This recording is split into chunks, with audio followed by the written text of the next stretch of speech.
வாருங்கள்.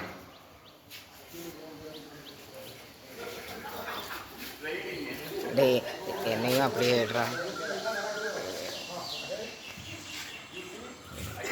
அப்படியே மேலே அப்படியே பக்கத்தில் நானா எனக்கு எடுக்க தெரியாது. அப்படி சொன்னாங்க. யூடியூப்பில் போடுறது அண்ணன் பேசுனீங்கன்னா அது கொடுக்கும்.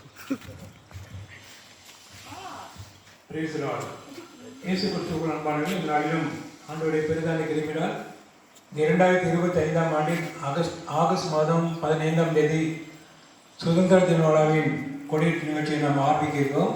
இந்த கொடியேற்று நிகழ்ச்சியாக ஒரு சிறிய ஆஞ்சை ஜெபம், பாடல், வேத வாசிப்பு ஆகியவரை மற்றுமாக கொடியேற்று நிகழ்ச்சி தொடர்ந்து நடைபெறும்.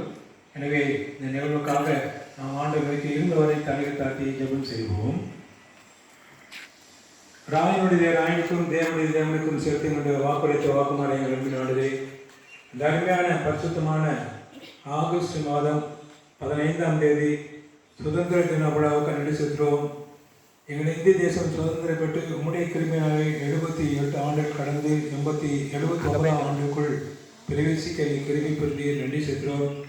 எங்கள் இந்திய தேசம் சுதந்திரத்துக்காக பாடுபட்ட மாபெரும் தலைவர்களுக்காக நன்றி செலுத்துகிறோம்.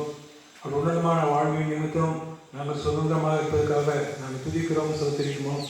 எப்பொழுதுமாக இந்திய தேசம் அனைத்து தலைவர்களுக்கு அறிவிக்கும் பிரதமர், ஜனாதிபதி, உதவி ஜனாதிபதி, அனைத்து மாநில முதலமைச்சர்கள், அனைத்து மாவட்ட கலெக்டர் மற்றும் பொறுப்பாளர்கள், அதிகாரிகள் அனைவருக்கு அறிவிக்கும். ஆங்காங்கே நடைபெறும் சிறப்பான கொடியேற்று நிகழ்ச்சியிலே உடைய பாதுகாப்போருக்கு நீரை கிருமிப்பாட்டும். நீங்கள் நிகழ்வை ஆரம்பிப்பதமாக நாங்கள் துதித்து சோதரித்து வேத வாசித்து ஒரு இறை செய்தி கேட்டு எங்கள் தேசத்துக்காக நாட்டுக்காக ஜெபிக்கவும், தேசபக்தி உணர்ந்து எங்கள் ஆலை வடகத்திலே கொடி கம்பத்திலே தேசிய கொடி ஏற்றுவோம், அதுக்கு மரியாதை செலுத்துவோம். ஒரு நல்ல வாய்ப்பை தந்திருக்கிறீர், எனக்கு நன்றி செலுத்துவோம். இந்த கொடிக்கு வந்திருக்க அனைத்து திருச்சி அடியார்கள், குறிப்பாக தேர்ந்தெடுக்கப்பட்ட புதிய கோசங்கள் அமைத்தினர்கள், டிசி மெம்பர், திருச்சி செயலர், பொருளர் அனைவருக்காக ஜெபிக்கிறோம். அனைவரையும் ஆசீர்வதித்து வழிநடத்தும். மீட்பு இயேசு கிறிஸ்து மூலமாய் வேண்டிக் கொள்வோம் அன்புள்ள பரமபிதாவே. ஆமென். இந்த நிகழ்வை ஆரம்பிக்கணமாக நாம் யாவரும் நம் அனைவரும் தெரிந்த கீர்த்தனை தான் 224வது கீர்த்தனை. தாசரே என் தரணே அன்பாய் இயேசுக்கு சொந்தமாக்குவோம் என்ற பாடலை பாடுவோம்.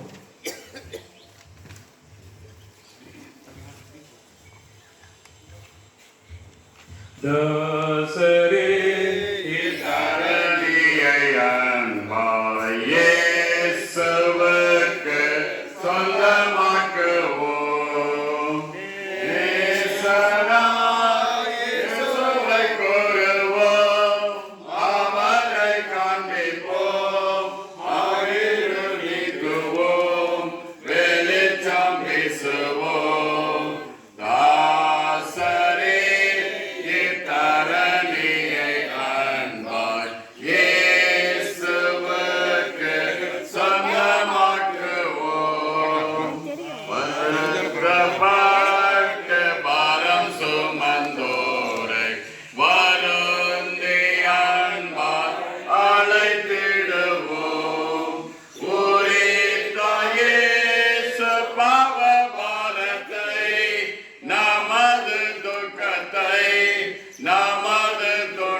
படுகுழிக்குள்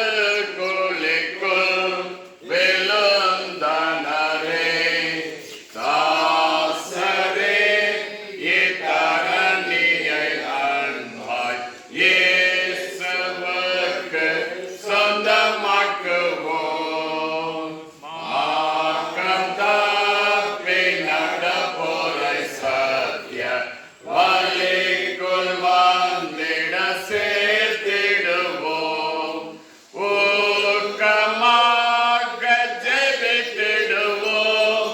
நாம் முயன்றிடுவோம். நாம் உழைத்திடுவோம். நாம் ஜெபித்திடுவோம்.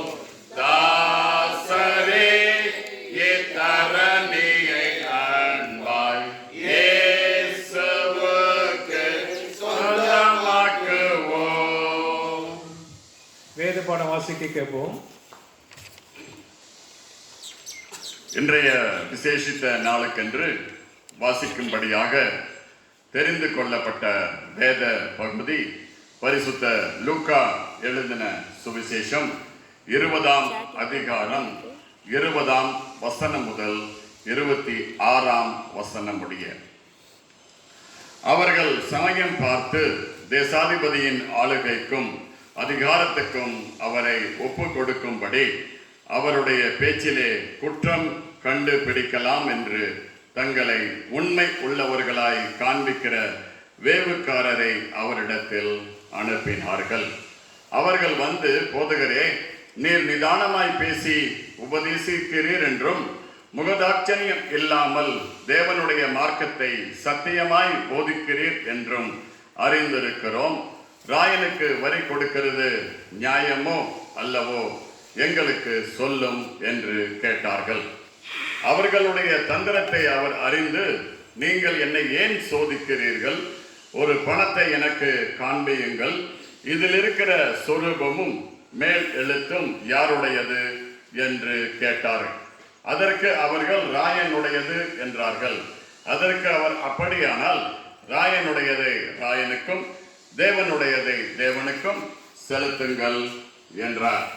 அவர்கள் அவரை ஜனங்களுக்கு முன்பாக பேச்சிலே குற்றம் பிடிக்க கூடாமல் அவர் சொன்ன உத்தரவை குறித்து ஆச்சரியப்பட்டு மௌனமாய் இருந்தார்கள் என்பதே. இயேசு கிறிஸ்துவுக்குள் அன்பான புதிய போஸ்டர் குழுவின் திருச்சபையின் செயலர் திரு ரவிச்சந்திர அவர்களே, அருமையான புதிய போஸ்டர் குழுவின் பொருளர் திரு சிம்சன் அவர்களே, மற்றும் புதிய போஸ்டர் குழு அங்கத்தினர்கள் மற்றுமாக திருமண உறுப்பினர் திருச்சி மக்கள் யாவருக்கும் ஆண்டவர் இயேசு இனிய நாமத்தில் எனது அன்பான சுதந்திர தின வாழ்த்துக்களையும் நன்றிகளையும் தெரிவித்துக் கொள்கிறேன். ஒரு 2-3 வசனத்தை மாற்றி நான் சொல்லி நம்முடைய கொடியேற்ற நிகழ்ச்சியை நாம் கடந்து செல்வோம். முதலாவதாக இந்திய தேசத்தை நம்முடைய வாழ்க்கையிலே பின்னாக திரும்பி பார்க்கும்போது ஆண்டவரின் பெரிதான கிருபினால் மூத்த தலைவர்கள் பாடுபட்டு நமக்கு சுதந்திரத்தை வாங்கி கொடுத்திருக்கார்கள். கிட்டத்தட்ட 78 ஆண்டுகள் கடந்து 79 ஆண்டுகள் வந்திருக்கிறோம். நம்முடைய இந்திய தேசத்தின் பிரதமர், குடியரசுத் தலைவர், உதவி ஜனாதிபதி, அனைத்து மாநில முதலமைச்சர்களுக்காக நாம் தொடர்ந்து நன்றி செலுத்துவோம். அவர்களுக்காக நாம் ஜெபிப்போம். இந்திய குடிமகளாக நாம் இருக்கிறோம். நம்முடைய இந்திய தேசத்துக்கு நம்முடைய கடமைகளை கிறிஸ்துவ முறையிலே வெளிப்படுத்த வேண்டும் என்றால் முதலாவதாக அனைத்து மக்களும் வாழ்விலும் தாழ்மையாக இருந்து செயலாற்ற வேண்டும். மத்திய சுவிசேஷம் 3ஆம் அதிகாரம் 5ஆம் அதிகாரம் 3ஆம் வசனம், ஆவியில் எழுபவர்கள் பாக்கியவான்கள், பரலோகராஜ்யம் அவர்களுடையது. நீதி நிமித்தம் துன்பப்படுகிற பாக்கியவான்கள், பரலோகராஜ்யம் அவர்களுடையது என்று சொல்கிறார்கள். இந்த வசனத்தின் அடிப்படையில் ஆண்டவரின் ஆவியாகிய தாழ்மை நம்முடைய வாழ்க்கை இருக்க வேண்டும். இரண்டாவதாக நம்முடைய வாழ்க்கை எளிமையான சேவை செய்ய வேண்டும்.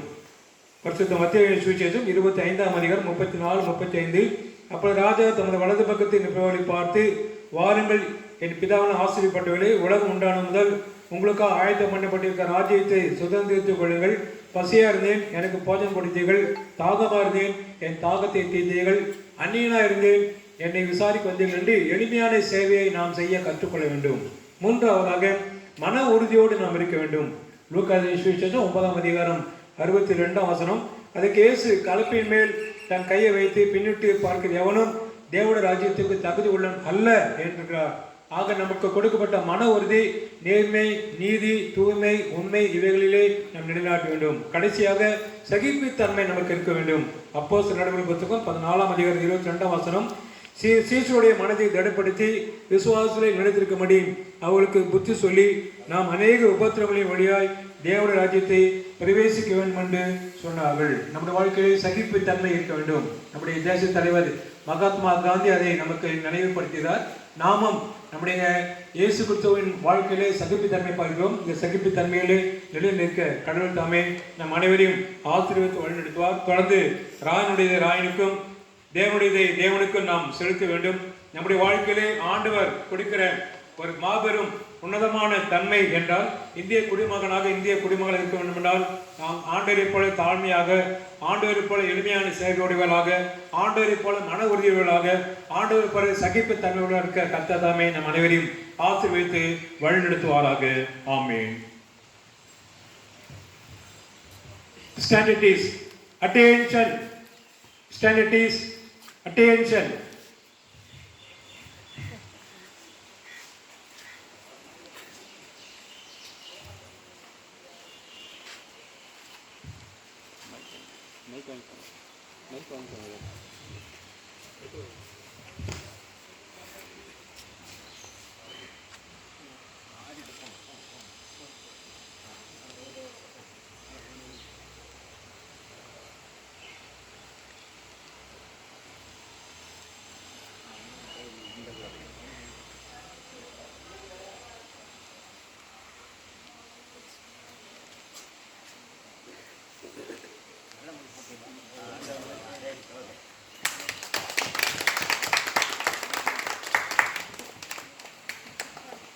I think you put too much.